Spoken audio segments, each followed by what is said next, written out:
Pour la moitié des cadres, changer d'entreprise serait plus valorisant que de rester. C'est le résultat du dernier baromètre cadre emploi réalisé avec l'IFOP. Comment lire ces chiffres? Une bonne moitié de cadres satisfaits donc, mais également une bonne partie d'entre eux qui souhaitent bouger. La photo manager au salaire, on va poser toutes ces questions à Julien Breuil, directeur des relations entreprises du groupe EDC Business School. Bonjour Julien. Bonjour. Merci beaucoup d'être avec nous aujourd'hui sur le plateau de Smart Job. Bon, je le disais, difficile d'analyser ces chiffres au global. Ils sont plutôt satisfaits ou insatisfaits, ces cadres de leur entreprise? Un peu des deux. Ouais. En fait, ils sont surtout exigeants.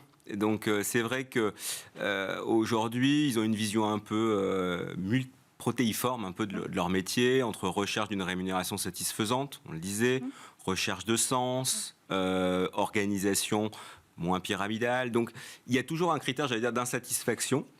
Qui va venir effectivement les alerter et les amener potentiellement à se déclarer, à être attentifs aux opportunités. C'est pour ça qu'on a toujours d'ailleurs sur la population des cadres un volume de cadres qui est soit attentif aux opportunités, voire en recherche active, qui tourne bon an mal an autour d'un cadre sur deux à peu près. Qu'est-ce qui les différencie, ces cadres, des autres salariés dans leur capacité à bouger plus facilement? C'est vrai que partir, rester, c'est pas donné à tout le monde de se poser la question. Alors, je crois qu'il y a ce qui les concerne en tant que catégorie socio-professionnelle, et puis après, il y a un contexte. Historiquement, le marché des cadres est toujours un marché qui est un peu plus dynamique.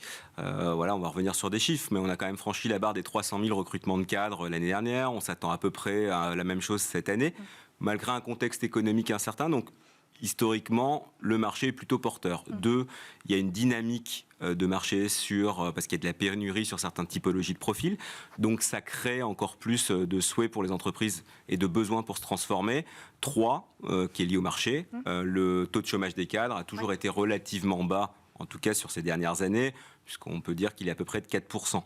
Donc c'est vrai qu'en plus de leur motivation naturelle à vouloir progresser dans leur carrière, même si ce terme-là a un peu évolué, notamment par rapport à l'ambition, même sur les cadres, il y a quand même ce contexte qui les incite à être toujours attentifs aux opportunités, et ça, c'est quand même inscrit dans leur ADN. Les principaux déclencheurs, vous avez parlé tout à l'heure de rémunération, de flexibilité, moi j'ai dit en préambule de management, oui. Voilà, quels sont les gros déclencheurs de ces départs de cadres?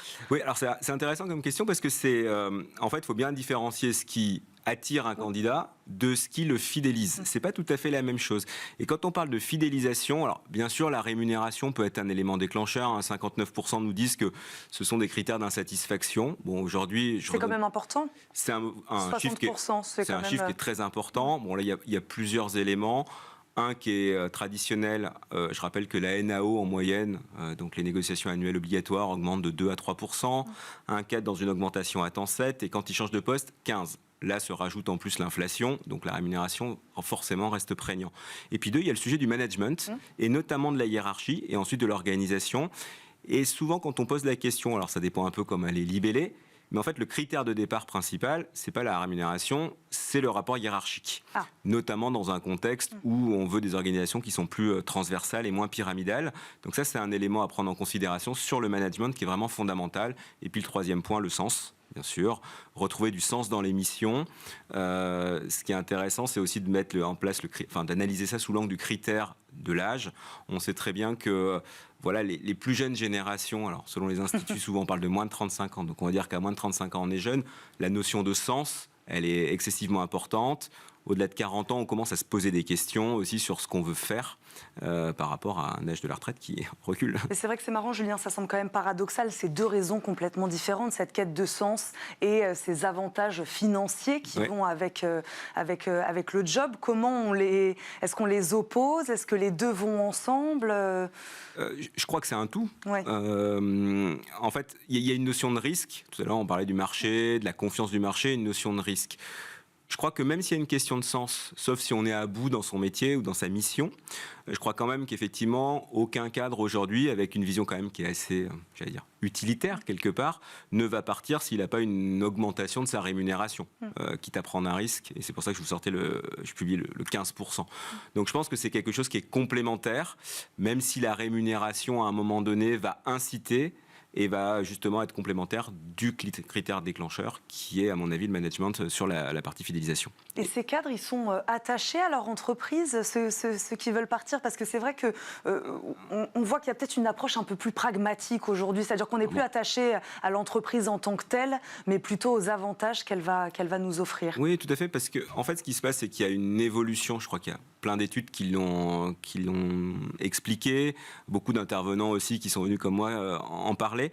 Je crois que la situation post-Covid a quand même fait énormément évoluer le comportement des cadres et des salariés de manière générale et a complètement modifié le rapport au travail. Il y a une étude fantastique qui est sortie de l'IFOP avec la Fondation Jean Jaurès, mais au-delà de ça, on voit bien qu'en termes d'engagement, d'attachement, pas tout à fait la même notion, les cadres sont nettement moins attachés à leur entreprise et les salariés, idem.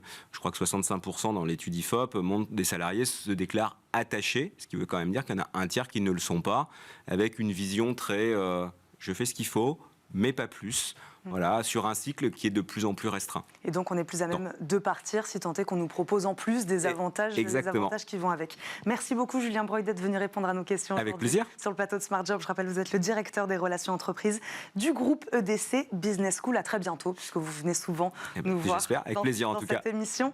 Merci à vous de nous avoir suivis. Merci à Nicolas Juchat qui m'a aidé à préparer cette émission. On se retrouve évidemment très vite sur Bismart pour un nouveau numéro de Smart Job. À très vite. Ciao.